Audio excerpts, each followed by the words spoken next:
साथ भोग विलास करता था। वह महान नीच था और देवता पितृ आदि को नहीं मानता था। वह अपने पिता के धन को बुरे व्यसनों में खर्च किया करता था।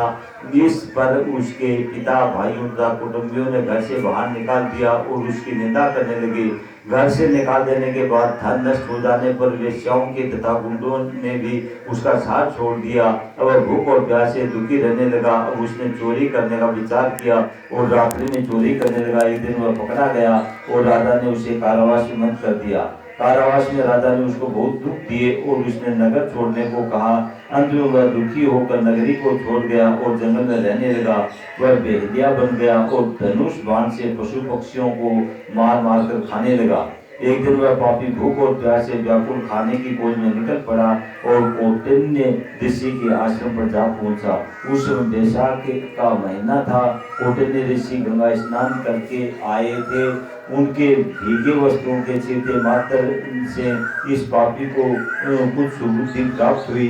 वह पापी मुनि के पास जाकर हाथ जोड़कर कहने लगा, हे मुनि, मैंने अपने जीवन में बहुत सा पाप किए हैं।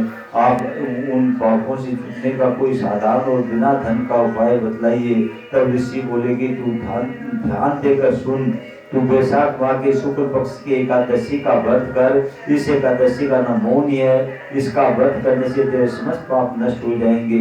मुनि के वचनों को सुनकर वह बहुत खुश हुआ और मुनि की बताई हुई विधि के अनुसार उसने मौनी एकादशी का व्रत किया। हे राम जी, उस व्रत के प्रभाव से उसके सभी पाप नष्ट हो गए और अंत में क्रोध पर चढ़कर विष्णु लोक को गया। इस व्रत से मोह आदि भी नष्ट हो जाते हैं। इसके महात्म्य को श्रवण और पठन से एक सहस्त्र गोदान के बराबर पुण्य मिलता है। बोलो श्री कृष्ण भगवान की जय। ओम श्री परमात्माय नमः।